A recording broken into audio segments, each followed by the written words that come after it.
नमस्कार साथियों, आप सभी के हमारे YouTube चैनल CDER में बहुत बहुत स्वागत है। दोस्तों, आज हम पढ़ेंगे BA BCom BSc second semester को curricular human values and development environment.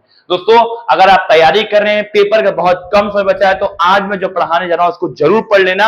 और इसके दो वीडियो हैं, एक वीडियो मैंने कल अपलोड किया था और एक वीडियो आज जो आप देख रहे हैं। तो दोस्तों, आज के वीडियो में आपको मैं वो कॉन्सेप्ट क्लियर कर दूंगा कि पेपर में जो भी क्वेश्चन आएगा आप सही टिक मार के आओगे। तो चलो, हमने लास्ट टॉपिक कहां तक कंटिन्यू किया था? स्वामी विवेकानंद तक। जी हां, हम लोगों ने लास्ट टॉपिक स्वामी विवेकानंद तक कंप्लीट कर लिया था। आज उसके आगे हम पढ़ेंगे Gandhi concept of seven sins. Gandhi ji के 7 पाप कौन कौन से थे? पहला क्वेश्चन तो ये बनेगा कि गांधी जी कितने पाप का सिद्धांत थे? 7। सिंस मतलब क्या होता है? पाप। आपने कर दिया कोई पाप, गलती से पाप हो गया, इसको सिंस कहते हैं, ठीक है ना। तो गांधी जी ने 7 सिंस दिए थे। Mahatma Gandhi published a list of 7 social sins in 1925। 1925 में महात्मा गांधी राष्ट्रपिता ने 1925 को 7 पाप गांधी जी ने बताए थे। तो इसमें पहला क्या है? Wealth without work. पहला पाप इन्होंने बताया, भाई बिना काम किया पैसा कमा रहे हो। मान लो किसी का मर्डर कर दिए, किसी को किडनैप कर लिए, गंदा काम कर दिए, ये सब करके पैसा कमा लिए, तो ये क्या हो गया? ये तुम्हारा पहला पाप हुआ। दूसरा पाप क्या कर दिए? Pleasure without consistence. मतलब आप किसी को तड़पा रहे हो, मजबूर कर रहे हो, इसको मतलब अलग तरीके से प्रताड़नाएं कर रहे हो, तो वो क्या होगा? Pleasure without consistence. तीसरा क्या है? Knowledge without character. आपका कोई कैरेक्टर नहीं है, आप किसी लायक नहीं, आपको नॉलेज बहुत हो रहा है, बहुत आप सीख ले रहे हो, तो ये भी बहुत बड़ी गंदी पाप है। अगला क्या है? Commerce without morality. आपके पास मोरालिटी नहीं है, आप कुछ जानते नहीं हो, किसको कहां कितने का सेलिंग करना है, कितना प्रॉफिट करना है। कॉमर्स का मतलब होता है बिजनेस। आप बिजनेस कर तो ले रहे हो, लेकिन आपके अंदर मोरालिटी नहीं है। Science without humanity. आपके पास मानवता नहीं, लेकिन आप क्या करो? साइंस दिखाते। तो ये सिर्फ 7 सिद्धांत थे, हम फालतू नहीं पढ़ेंगे, ठीक है। अगला चलते हैं, आगे क्या है? आएगा पेपर में 7 सिद्धांत, तो 7 पे टिक मारना, ठीक है ना। आगे देखो, हाँ, एक टॉपिक ये तुम्हारे लिए इंपॉर्टेंट है। He also focused on Swaraj. इन्होंने क्या लिखा था? स्वराज बुक लिखा था। ये भी आ सकता है हु राइट स्वराज बुक, तो इन्होंने लिखा था, ठीक है ना। Which means freedom for the country man even the meanest, ठीक है ना। स्वराज का मतलब कि हमको फ्रीडम चाहिए, हमको आजादी चाहिए, ठीक है ना। चलो, ये टॉपिक तुम्हारा हो गया खत्म। इसके आगे देखते हैं क्या है, खटाखट। देखो आगे क्या बोल रहा है?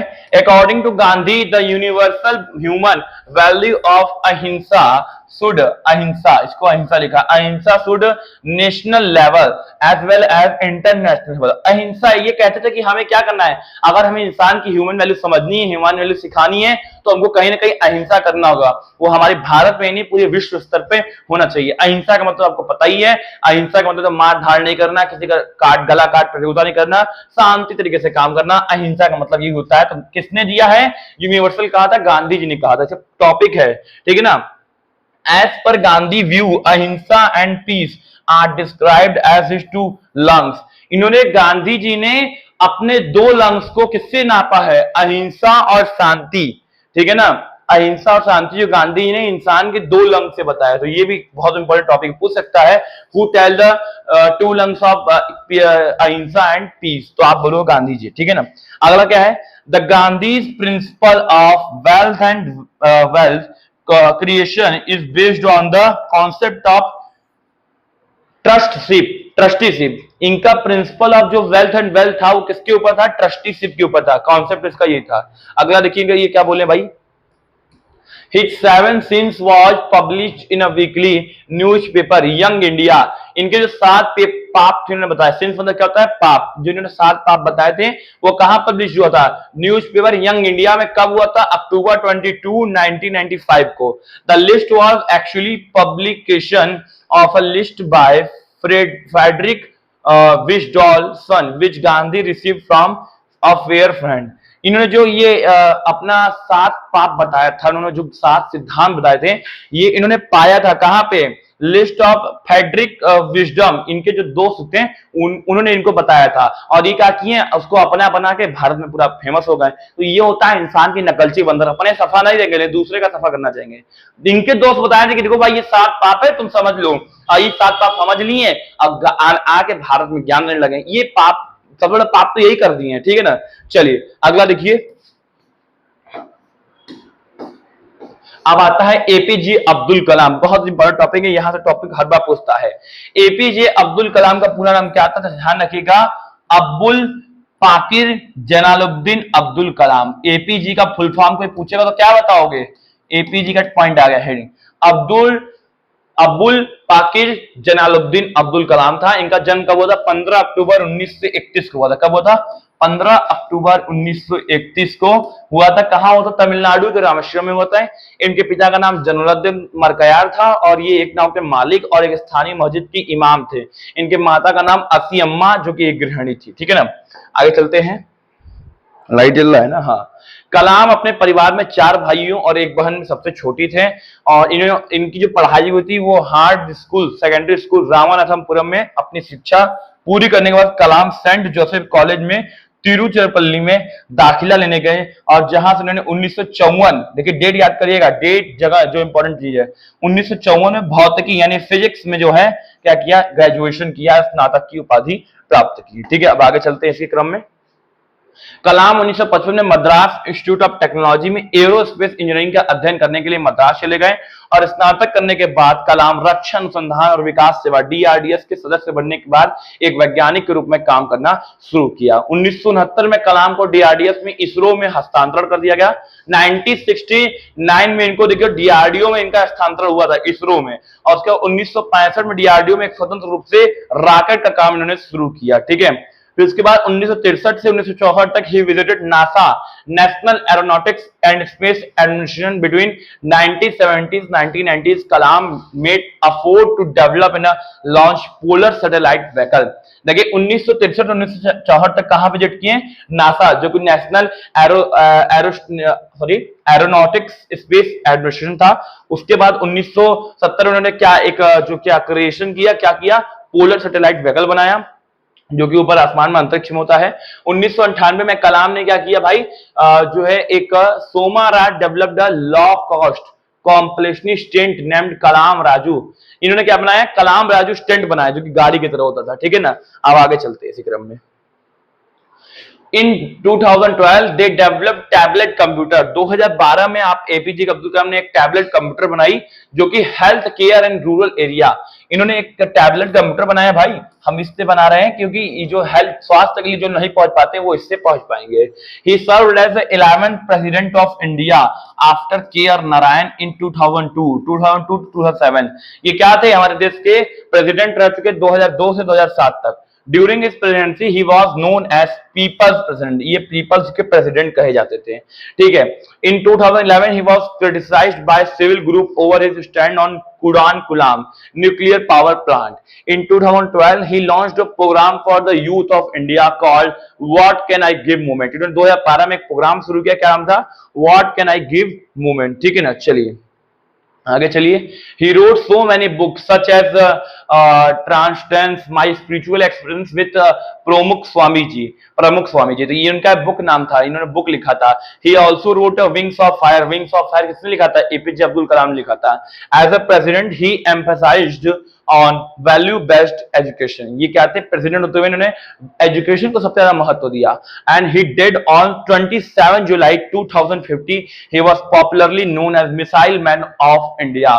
तो मिसाइल मैन ऑफ इंडिया किसे कहते हैं, एपीजे अब्दुल कलाम। एपीजे का फुल फॉर्म का था अब्दुल जलालुद्दीन पाकिर अब्दुल कलाम, ठीक है ना। थोड़ा कठिन है लेकिन क्या करना, याद करना पड़ेगा। तो इनकी मृत्यु जरूर याद कीजिएगा।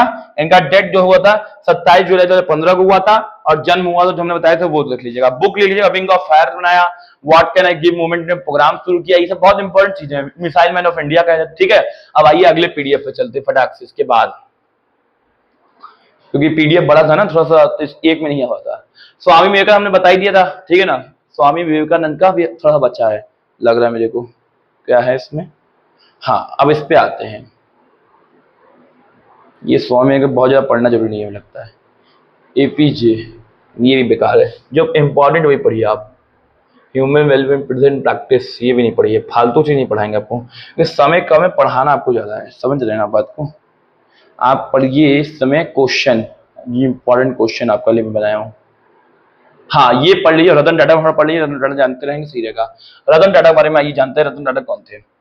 आपने नाम सुना होगा टाटा इंडस्ट्रीज के सबसे बड़े एक नामी उद्योगपति रतन टाटा, ठीक है। Naval Tata was born on 28 December 1937 and former chairman of Tata Groups Industries 1990 to 2012। ये 1990 से 2012 तक टाटा ग्रुप्स ऑफ इंडस्ट्रीज के चेयरमैन रह चुके हैं और ये सबसे बड़े उद्योगपति भी रह चुके हैं टाटा ग्रुप्स के। इनका नाम पूरा है Ratan Naval Tata. In 2008 he received the Padma Vibhushan. देखिए ये इंपॉर्टेंट है, 2008 में क्या मिला था, पद्म विभूषण अवार्ड मिला था। फादर्स नेम नवल टाटा, इनके पापा का नाम क्या था, Naval Tata, who was adopted by Ratan ji Tata, son of Jamshed ji Tata, founder of Tata group. Founder of Tata group कौन थे, ये थे जमशेद जी टाटा, इनको जेआरडी भी कहते हैं बहुत लोग, ठीक है ना, Jamshed ji Tata. Ratan Tata graduated from Cornell university, इन्होंने ग्रेजुएट कहां से किया, क्रोनेल यूनिवर्सिटी किया, कॉलेज ऑफ आर्किटेक्चर था ये, ठीक है ना। आगे चलते हैं। Tata has never married as has no children, इन्होंने कभी शादी किया ही नहीं, ठीक है ना। In 2011 he started I came close to getting married 4 time and each time I backed off in fear. ये जब जब शादी के करीब आए तब तब ये डर के मारे पीछे हो गए कि हम शादी नहीं करेंगे। रतन टाटा गॉट पद्म भूषण इन 2000, रतन टाटा को पद्म भूषण कब मिला था, 2000, अब विभूषण कब मिला था, 2008 में मिला था। ही स्टार्टेड गूगल वॉलेट, इन्होंने गूगल वॉलेट स्टार्ट किया, कब किया, 2011 में इन्होंने गूगल वॉलेट स्टार्ट किया। Jamshed ji Tata chairman left in 1991, जो जमशेद टाटा सिंह का डेथ कब हुआ था, 1991 को हुआ था, ठीक है ना। आगे चलते हैं हम लोग। Ratan Tata give his सक्सेसशिप to क्या है, इनके जो गुरु थे उनको दिया था, ठीक है ना। टाटा ग्रुप इन्वेस्टेड इन स्पेंडाइट, ठीक है ना, इन्होंने टाटा ग्रुप में इन्वेस्ट किया था, स्पिनडाइल एक था उसमें इन्वेस्ट किया। टी बॉक्स, कैशकैरो.com etc, मतलब ये सब वेबसाइट था, कंपनियां थी जिन्होंने अपना इन्वेस्टमेंट किया। Under the tenure of Ratan Tata, Tata group acquired Tetley, जो भी लिखा हो, लैंड रोवर और सॉरी जो भी लिखा उसका आप नाम, तो जैकॉर जो गाड़ी के नाम था, लैंड रोवर था, कोरस, सही सब गाड़ी को अपनाया। और आपने देखा कि जो गाड़ी बिकती नहीं थी, जिसको कोई पूछता नहीं था, रतन टाटा ने उसको अपना कर उसकी पूरी जिंदगी बदल दी है। इसको कहते हैं बिजनेसमैन, इसको कहते हैं इंडस्ट्रीज, इसको कहते हैं उद्योगपति, पावर ऑफ इंडिया, ठीक है ना। इंडिया में ताकत रहती है, ठीक है ना। Tata is also one of the largest क्या है philanthropist in the world, having donated around 60 to 65% of his income to charity। आपको ये जान के ये हारिस होगा कि इस दुनिया में इतना कोई बड़ा दानी नहीं होगा जो अपने कमाई का 60 से 65% पूरी दुनिया अपने देश के लिए निछावर करे, अपने भारत के लिए निछावर करे। ऐसे थे हमारे रतन टाटा, इनकी यही कहानी है, इसीलिए इन्होंने शादी नहीं किया हुआ। शादी करते तो बच्चा होता तो भाई ज्यादा चाहिए होता है, तो इसलिए इनकी कहानी यही है। ये अपने इनकम का 60 से, ऐसे महान इंसान हमारे देश में होने चाहिए। आज का इंसान क्या चाहता है कि हम कमाएं तो पूरा का पूरा अपने पास दबा कर रख लें, ऐसा नहीं करना है। आप जितना कमाते हो उसका 10%, 5% जो भी हो सके वो दान भी करना है। ध्यान रखना, दान करने से कभी घटता नहीं, हमेशा बढ़ता ही है, बात ध्यान रखना। आज देखो ये दान करते करते कहां पहुंच गया अगला, ये होती है सोच। इनकी कंपनी कुछ नहीं थी, लेकिन इनके दिमाग, इनके दिल से ही आज ये कंपनी बहुत लाखों के ऊपर राज करती है। इनके एम्प्लॉय इनके बहुत मानते हैं, ये होती है इज्जत है कंपनी की, ठीक है ना। चलो आगे चलते हैं। तो ये सब बेसिक चीजें आपको पता होना चाहिए। पेपर दे देगा कि कितना इनकम ये देता था, 60 से 65%, ठीक है। Ratan Tata also invested in Ola, cab, Xiaomi, Nestaway, ये सब में इन्वेस्ट किए थे, ठीक है ना। चलो आगे चलते हैं, बहुत नहीं पढ़ेंगे। अब इनके कोट्स देखते हैं क्या क्या कहते थे ना। ये कह देते हैं, I don't believe in taking right decision, I take decision and make them right. ये कहते थे कि मैं पहले डिसीजन नहीं लेता हूं, मैं ऐसा कोई डिसीजन सही निर्णय नहीं लेता हूं, मैं निर्णय लेता हूं और उसको फिर सही बनाता हूं। अगर मैंने कहा कि मैं इतना करूंगा तो मैं इतना करके दिखाऊंगा, उसको सही करूंगा। ये होता है इनकी बातें थी। हाँ, I can deal with crisis in such way that you can hold your head high and sleep well at night. मतलब हमको बहुत बड़ी बड़ी समस्याओं से सामना करने में अच्छा लगता है। और आज का समय क्या है, लोग थोड़ा समस्या से डर जाते हैं, इनको अच्छा लगता था, ये चैलेंज को एक्सेप्ट करते थे, ठीक है ना। ये सब इनके कोट्स है, फेमस कोट्स से ये सब पेपर दे सकता है। Don't wait for opportunity to come to you, create your own opportunity. मतलब आप अपॉर्चुनिटी आने का इंतजार मत कीजिए, आप खुद की अपॉर्चुनिटी बनाइए। ये कहते थे, ये रतन टाटा के कोट्स हैं, ये वो कहते थे। अब आता है बिल गेट्स। बिल गेट्स का जन्म कहां हुआ था? Bill Gates was born on 28 October 1955 in Washington DC, ठीक है। He left the post of CEO of Microsoft in 2000। इन्होंने माइक्रोसॉफ्ट का पोस्ट कब छोड़ा? 2000 में इन्होंने छोड़ दिया। And handle it to Satya Nadella, जो कि भारतीय, आपको पता होगा, बिल गेट्स जो कि फाउंडर ऑफ किसके थे? माइक्रोसॉफ्ट के थे। माइक्रोसॉफ्ट के फाउंडर में कौन है? सीईओ कौन है? वो सत्य नडेला है। On 4 April 1975 Bill Gates started Microsoft with Paul Allen, ठीक है ना। The favourite games of Bill Gate were golf, pickle ball, bridge, सब उसका फेवरेट गेम था, मतलब अच्छा लगता उसको खेलने में, ठीक है ना। His real name was William Henry Gates. इनका रियल नेम था विलियम हेनरी, बिल गेट्स का असली नेम था। He was permanent pioneer of micro computer evolution of 1970s and 1980s। His wife name is Melinda. Melinda Melinda इनकी पत्नी का नाम क्या था? मिलिंडा फ्रेंच था। और his father name is Bill Gates senior and mother's name is Mary Maxwell, ठीक है। In 2005 he was awarded Knight Commander of the Order of the British Empire। इनको कब मिला था? 2005 में अवार्ड मिला था। In 2015 he was awarded Padma Bhushan, 2015 में इनको अवार्ड मिला Padma Bhushan. And in 2016 he was awarded Presidential Medal of Freedom। In 2022 he was awarded हिलाल ए पाकिस्तान। देखो यहाँ पे जिसको हलाल करना उसको हिलाल किया जाता है, तो बिल गेट्स को भी हलाल किया गया। तो हिलाल ए पाकिस्तान एक जो है कि मेडल का नाम है, उसको उसका सम्मान मिला। इन 1987 ये Bill Gates has included in, ये सब छोड़ो, सब बेकार है, फालतू। इंपॉर्टेंट चीज पढ़ो, जो इंपॉर्टेंट था वो हो गया। चलो खत्म, अब अगला चलो आगे फटाफट, लास्ट। हाँ, अब आता है नेक्स्ट टॉपिक, अजीम प्रेम जी। अजीम प्रेम जी, देखो आपके करिकुलम में जो है ना बहुत सारे टॉपिक थे, जिसमें पहला टॉपिक क्या था? पहला तो जो हम अगर बात करें बहुत बड़े बड़े लोगों की, तो पहला स्वामी विवेकानंद था। फिर उसके बाद क्या था? हमने पढ़ा एपीजे पढ़ा, ठीक है। उसके बाद क्या था? रतन टाटा था, ठीक है। उसके बाद क्या था? बिल गेट्स था। और उसके बाद क्या था? पांचवा क्या है? तुम्हारा अजीम प्रेम जी था। तो इतना था। ये महान महान लोगों की कहानी थी, बहुत बड़े बड़े इंक्वायर इंप्रेस्ड होने वाले थे, ठीक है ना। अब आगे देखो क्या है। Azim Hashim Premji was born on 24 July 1945। He was having 73% holding in Wipro. Wipro का नाम आपने सुना होगा। विप्रो बहुत बड़ी कंपनी है जो कि प्रोडक्ट्स बनाती है, और इसका 70% शेयर अजीम प्रेम जी लेते हैं। He study from Stanford university in year 2002। He was owned by Manipal Academy of Higher Education. In year 2006, he was awarded with Lakshmi Business Visualry Award by National Institute of Industrial Engineering, Mumbai। ठीक है, आगे चलते हैं। In year, sorry भाई। In year 2005, he was awarded Padma Bhushan. देखो सबको पद्म भूषण मिला, सबका डेट यार लिख लेना कॉपी तुम लोग, ठीक है, लिखते चलना। In year 2005, he was awarded Padma Bhushan. In year 2011, he was getting Padma Bhushan. देखो दो लोग को पद्म भूषण और विभूषण मिला। पहला तो किसको? पहला तुम्हारे एपीजी को था, और फिर दूसरा इनको मिला, क्या बोलते हैं, अजीम को। दोनों को मिला, अब बाकी सबको एक मिला मेरे ख्याल से, ठीक है। पद्म भूषण मिला सबको। He was awarded lifetime achievement award। बहुत सारे अवार्ड मिले। चलो आगे चलते हैं, ज्यादा पढ़ोगे दिमाग भ्रष्ट हो जाएगा।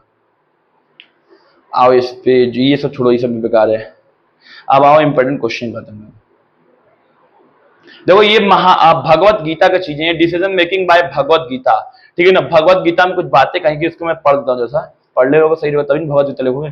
भगवत गीता भी आपके सिलेबस में है, ठीक है ना। अभी मैं सोचा सर कहाँ से रहा है। Decision making by Bhagavad Gita.